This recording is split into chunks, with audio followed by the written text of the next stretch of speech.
மூஞ்சி சில மூஞ்சிகளை பார்த்தாதான் போட்டுடன் போல தோணும். Hello friends, welcome back to my channel. இன்றைக்கி வீடியோவில் என்னோடய ஃபஸ்ட்டு ஃபில்டர் காஃபி எக்ஸ்பீரியன்ஸ் தான் நீங்கள் பார்க்க போகிறேன். அதை நான் உங்கள்கிட்ட ஷேர் பண்ணிக்கலான்னு நினச்சேன்.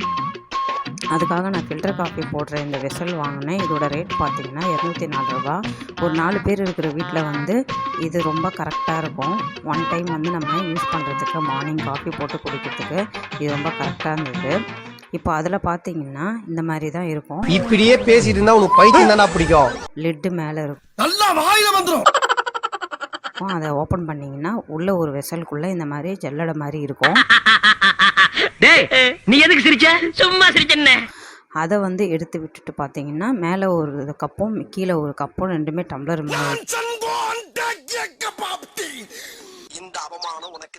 மேலே இருக்கிற டம்ளரில் பார்த்தீங்கன்னா இந்த மாதிரி சின்ன சின்ன ஸ்மால் ஹோலாக இருக்கும். அதில் தான் வந்து காஃபி வடிகட்டி இந்த கீழே இருக்கிற இந்த டம்ளர் மாதிரி இருக்கிற கப்பில் வந்து நம்மளுக்கு டிகாக்ஷன் கிடைக்கும். சரி, இப்போ அகைன் நம்ம அதே மாதிரி ஃபிக்ஸ் பண்ணிக்கணும். கொஞ்சம் ரைட்டு சரி ஆண்டி, திருப்புப்பா. இப்ப பாருங்க ஆண்டி. ஃபிக்ஸ் பண்ணிவிட்டு அதுக்கு நம்ம இந்த காஃபி போடுறதுக்கு வந்து ஃபில்டர் காஃபி ப்ரோ க்ரீன் லேபிள்னு வந்து விற்கும் கடையில்.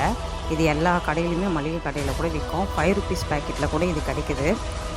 இதை வந்து நம்ம கட் பண்ணிக்கலாம். இந்த காப்பி தூள் பார்த்திங்கன்னா இன்ஸ்டன்ட் காப்பி தூள் மாதிரி இருக்காது, கொஞ்சம் நரன்னு இருக்கும்.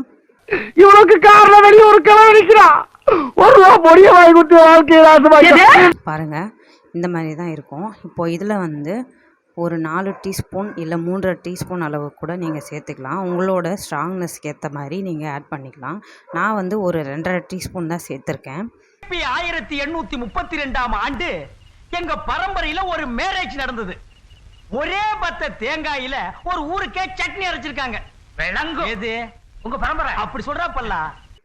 சேர்த்துட்டு சுடு தண்ணி வந்து நல்லா இந்த மாதிரி நல்லா பாயில் ஆகிற வரைக்கும் வந்து நம்ம சுடு தண்ணியை வந்து நல்லா கொதிக்க வச்சுக்கிட்டு இந்த பேசாம தூங்கிடேன், காலையில பேசிக்கலாம். காப்பி தூள் சேர்த்தோம் இல்லையா, அதில் வந்து நம்ம ஊற்றி விட்டுக்கணும். எங்க அம்மா திட்டுவாங்கல்ல. தண்ணி இந்த மாதிரி நல்லா கொதிக்கணும். ரொம்ப குனியாதரா, மூக்கு கீழே வந்துட போகுது. இந்த மாதிரி கொதிக்கும்போது நம்ம நல்லா ஃபுல்லாகவே வந்து ஊற்றி விட்டுட்டு நம்ம இந்த மேலே லிட் இருக்குங்க இல்லையா, அதை வந்து உடனே க்ளோஸ் பண்ணிவிட்டு எங்கள் அம்மா மேலே சத்தியம் ஒரு 10 நிமிஷத்துக்கு வந்து நம்ம ஓரமாக எடுத்து வச்சிடலாம். அப்போ நம்மளுக்கு கீழே வந்து டிகாக்ஷன் வந்து கிடச்சிரும்.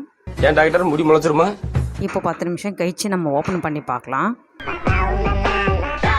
டிகாக்ஷன் எல்லாம் வந்து வடிகட்டி கீழே வந்து நம்மளுக்கு டிகாக்ஷன் கிடைக்கும், மேலே வந்து அந்த காப்பி தூள் வந்து கிடைக்கும். கேப்பே விடாம பேசுற பார்த்தா ஒரே டயலாக தான் ஊருக்குள்ள சொல்லி தெரியற போல இருக்கு. இப்போ பாருங்கன்னா நம்ம ஊற்றின சுடு தண்ணி ஃபுல்லாகவே டிகாக்ஷனாக கீழே வந்து வடிகட்டி நின்று இருக்கும் பாருங்கள். இப்போது ரொம்ப சூடாக இருக்கும் இந்த வெசல். ஏன்னா நம்ம ரொம்ப ஹாட் வாட்டர் ஊற்றணும் இல்லைங்களா, அதனால் சூடாக இருக்கும். நம்ம நல்லா இந்த மாதிரி பெரிய துணியாக வச்சு நீங்கள் வந்து ஹேண்டில் பண்ணணும். பார்த்தீங்கன்னா கீழே வந்து நம்மளுக்கு டிகாக்ஷன் கிடச்சிச்சு. ரொம்ப ரொம்ப சூப்பராக நல்ல அரோமாவாக இருந்தது. இந்த கீழே இருக்கிற இந்த ஹோல் வழியாக வந்து டிகாக்ஷன் விழுது வந்து உங்களுக்கு தெரியுது பாருங்கள். இப்போ இந்த டிகாக்ஷனை வந்து நம்ம யூஸ் பண்ணிக்கலாம். இப்போ நம்ம என்ன பண்ணியிருக்கிறோன்னா, இதுக்கு முன்னாடி வந்து பால் வந்து சுட வச்சு அதிலே சர்க்கரை போட்டு வச்சுருக்கேன். இந்த மாதிரி நீங்கள் காஃபி போடும்போது பாலில் வந்து ஆஸ் யூஷுவல் தண்ணி போட்டு நீங்கள் வந்து காஃபி காய்ச்சக்கூடாது. வெறும் பால் மட்டும் ஊற்றி தான் காய்ச்சணும், தண்ணி எதுவும் சேர்க்காதீங்க. நான் இந்த இடத்துலையே வந்து சர்க்கரை சேர்த்ததுனால இங்கே சேர்க்கலை. நீங்கள் வேணால் தனியாக போடுற மாதிரி இருந்தால் நீங்கள் கப்பில் கூட சர்க்கரை சேர்த்துக்கலாம். ஓரளவு உங்களுக்கு தேவையான அளவு டிகாக்ஷன் வந்து உங்கள் கப்பில் காப்பி குடிக்கிற கப்பில் சேர்த்துட்டு இன்னைக்கு எல்லாரும் சேர்ந்து கபாலம் கலங்குற அளவு குடிக்கிறோம். அப்புறம் வந்து நம்ம பால் சேர்த்துக்காங்க.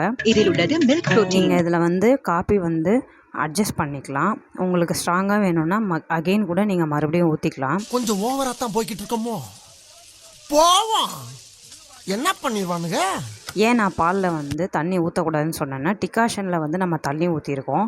அதனால் அந்த பாலில் தண்ணி ஊற்றாமல் இருந்தால் தான் அட்ஜஸ்ட் ஆகும், கரெக்டாக இருக்கும். நீங்கள் பால்லையும் தண்ணி ஊற்றி டிகாஷனும் வந்து தண்ணி ஊற்றும் போது நல்லா இருக்காது, ரொம்ப தண்ணியாகிடும். அதனால தான் நான் அதை சொன்னேன். தெளிவாக சொல்லு. தெளிவாக வெளியே சொல்ல முடியாது. இப்போ ஒரு 2 ஆற்றிட்டு ஒரு நுரைக்க ஒரு காஃபி, ஃபில்டர் காஃபி குடிக்கும்போது ரொம்ப ரொம்ப சூப்பராக இருந்தது. நல்ல வாசனையாக இருந்தது. நம்ம ஹோட்டலில் குடிப்போம் இல்லைங்களா. சொல்லக்கூடாது, உனக்கு சொல்ல உரிமை கிடையாது. நீ பாட்டுக்கு ஏதாவது சொல்லிட்டு போயினா அனுப்பிக்கிறது யாரு? சின்ன கப்பில் அந்த மாதிரி ரொம்ப ரொம்ப சூப்பராக இருந்ததுங்க காஃபி. ஐயோ ஐயோ. நான் வந்து இந்த மாதிரி ஹோட்டலில் கொடுப்பாங்க இல்லையா கிளாஸ் கண்டெய்னர், அந்த மாதிரி ஒரு கிளாஸில் வந்து ஊற்றி சர்வ் பண்ணேன். சாப்பிட்றதுக்கு அப்படியே ஹோட்டல் எஃபெக்ட் கொடுக்கணும், அந்த ஃபீலிங் வரணுன்றதுக்கோசம் 2 பிஸ்கெட்டும் ஆட் பண்ணி சாப்பிட்டோம். நீங்கள் கண்டிப்பாக வீட்டில் ட்ரை பண்ணிவிட்டு எங்களுக்கு கீழே கமெண்ட் செக்ஷனில் சொல்லுங்கள் ஃப்ரெண்ட்ஸ். என் வீடியோ உங்களுக்கு பிடிச்சிருந்ததுன்னா லைக் பண்ணுங்கள், ஷேர் பண்ணுங்கள், கமெண்ட் பண்ணுங்கள். பாய். நான் பஞ்சாயத்து கூட்டினது தப்பு, என்னை விட்டுடுங்க. ஐயோ நான் வரேன், என்னை விட்டுடுங்க.